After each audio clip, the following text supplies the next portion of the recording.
Welcome to the Edge. I'm joined by Charlie Mullan, my friend and colleague from Gambling.com, who is a content editor, but also a guru, a football guru, not just global football, known as soccer in the U.S., but also U.S. football, particularly the NFL, and really digs deeply into stats and facts and figures.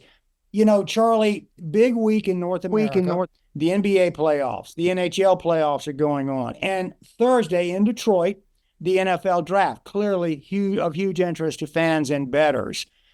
I'm thinking of Billy Walters, the legendary sports bettor whose book Gambler, by the way, is fantastic. When the Chiefs and the Niners were playing in the Super Bowl, the recent Super Bowl, he went with the Chiefs because he said, you look at the quarterback and the kicker, legendary generational quarterback in Patrick Mahomes.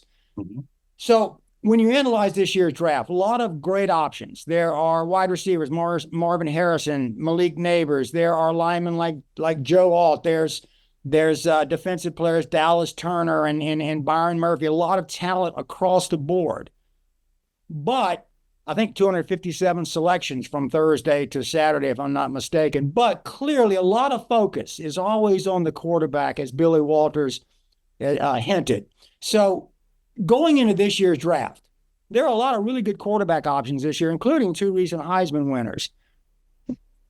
Everybody's looking for the Drew Brees, the Tom Brady, the Patrick Mahomes. Everybody's looking for somebody who can be generational.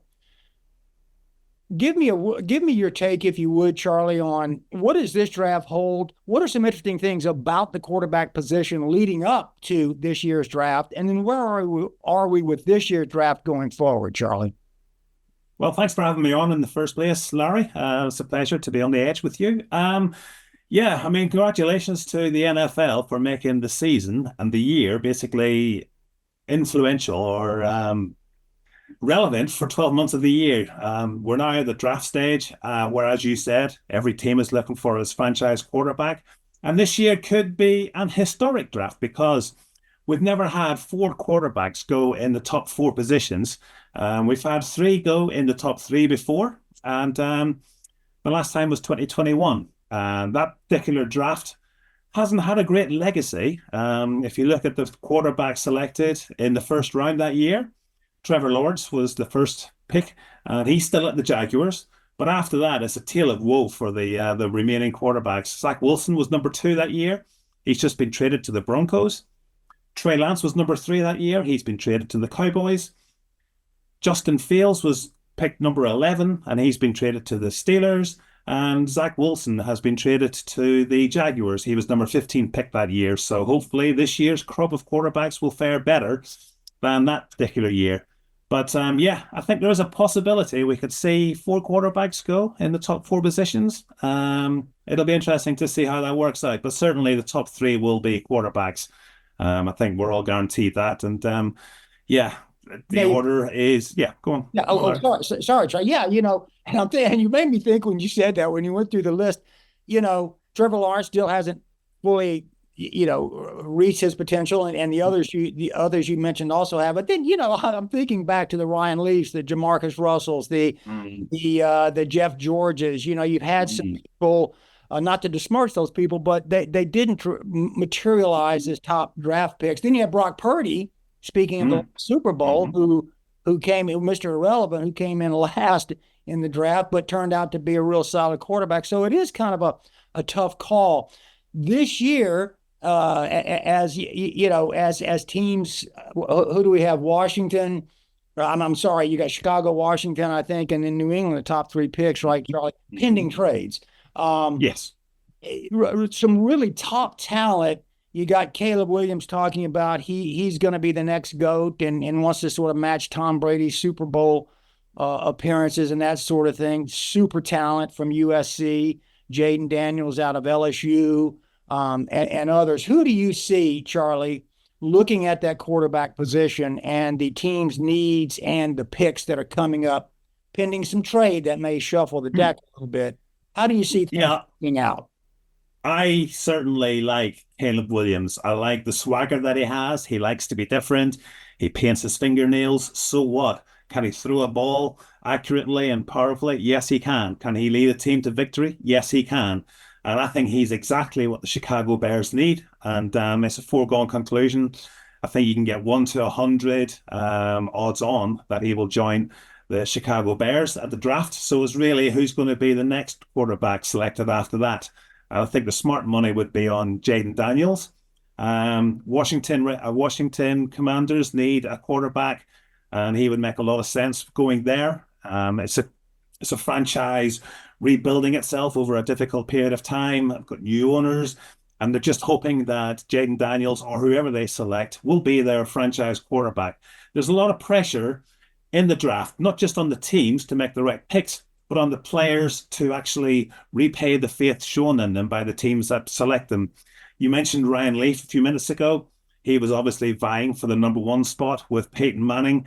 And unfortunately, the pressure got to Ryan Leaf. He's turned things around. He's made a great success of his life as a speaker about his experiences that year. And he's turned he turned a negative into a positive. So there is a lot of pressure, as we've seen with the players who have been drafted and traded away by the teams that selected them in 2021, just 2-3 years ago. So yeah, there's a lot of pressure for teams to get it right.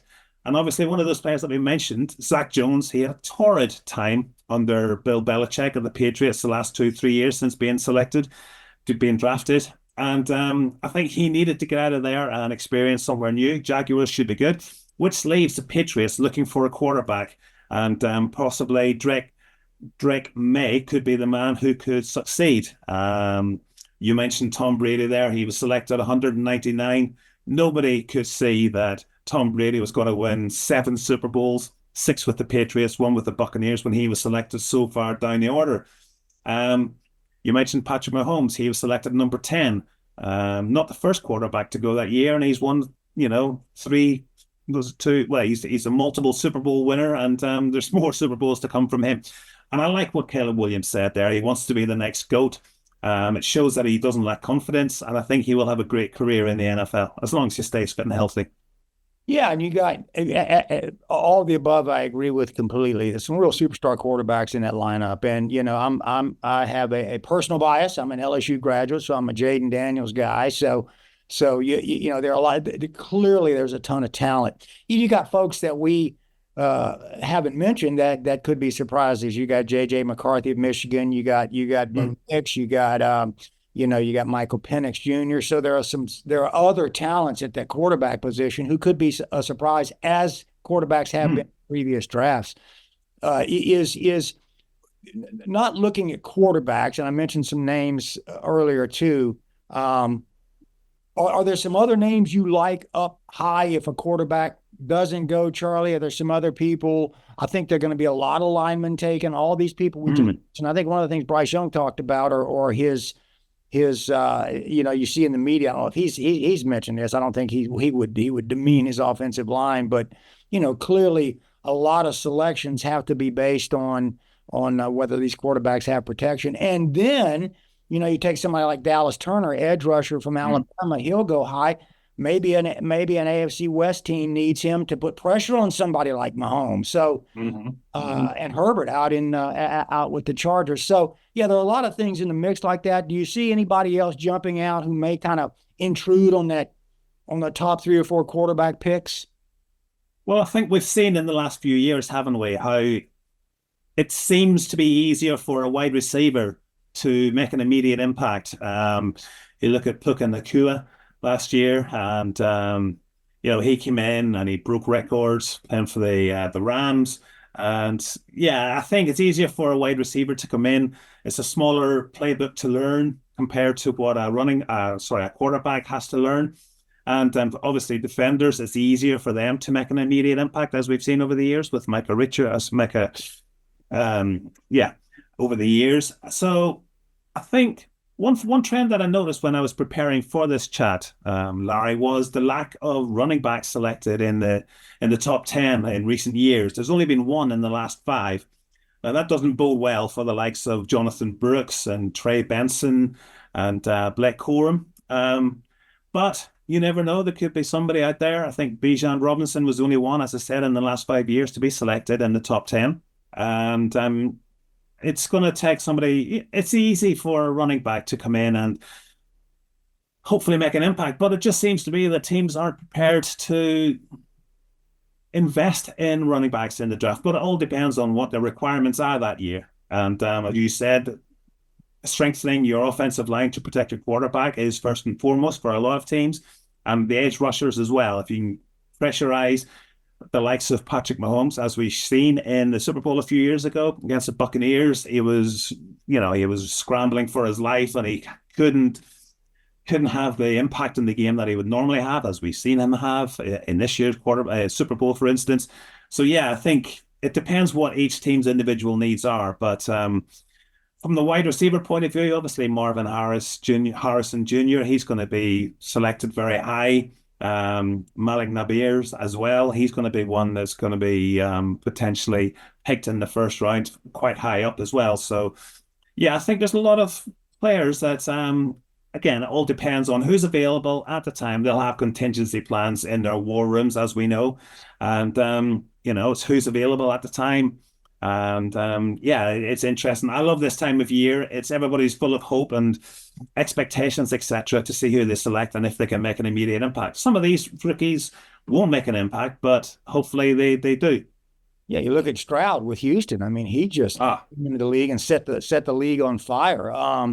You're a Dolphins fan. Tua goes down to Miami and sets the league on fire. So yeah, it's always a tough call. It's as you know, the biggest time of the year, the NFL, always the most popular sport in the country for fans and bettors. Did you say, did I hear correctly, there has not been, or has there been a top 4 quarterback NFL draft? Charlie, did I hear that, or did I miss it? No, there hasn't. No, there's been 3 selected, first, second, and third, 3 times, 1971, 1999, and 2021, but we've never had 4 quarterbacks go in the top 4 positions. So, yeah, be interesting to see if that happens this year. It's such a crucial year. Charlie, thanks so much for being with me and for sort of laying the groundwork on what's going to happen. The draft will be on the Disney family of channels in the U.S., ABC, ESPN, starting Thursday night, going through Saturday. As I said, you've got in the last 2 seasons, almost 70 quarterbacks each season taking snaps. So it's such a crucial, position. And, let me just cap it with a sort of a little bit more of a fun take. And Charlie, you and I might need to put something together at some point about interesting NFL names. I've always been interested in some of the NFL names. A couple of players who could go high this year, as you know, have interesting names. From Alabama, you've got Kool-Aid McKinstry. You've got Chop Robinson from I think Penn State. So I think back to some of the great NFL names. Will Clapp, which as USA Today has said, is really more of a verb than a name. And you've got one of my favorites from way back in the day, Fair Hooker. And so I'm sort of to put a bow on this with a little bit more of a lighthearted take. It's always fun to look at some of the all-name team that could come out of this draft. Exactly. Can I just throw one name at you and see if it registers with you? Absolutely. Gio Carmazzi. Does that mean anything to you? No. Remind me. He was selected number 65 by the San Francisco 49ers. His claim to fame is that he was selected 134 places above Tom Brady, and he never threw a pass in the NFL. So there's a name for you, Gio Carmazzi. We have got to do an all-time name team. Even nicknames. Remember Refrigerator Perry from the Bears? Oh, yes, I do. Yes, number 72. Yes. So it's just a lot of fun. Speaking of Brady, by the way, I know you saw this the other day. Going to do some on-air analysis, and already lined up the big contract. The other day, he was saying he would not close the door to a comeback. So we may have a George Blanda remember I don't remember how old Kenny the Snake Stabler was when he I think Kirk Cousins coming down from Minnesota to Atlanta is in his mid-30s. So we may have it would be fun to see a return of the GOAT. It certainly would. It certainly would. And we still got Aaron Rodgers as well. So yeah, it's like it's like 20 years ago again, isn't it? 15 years ago. All we need now is Drew Brees come back from retirement as well. But We need Drew I Brees. can't see that happen.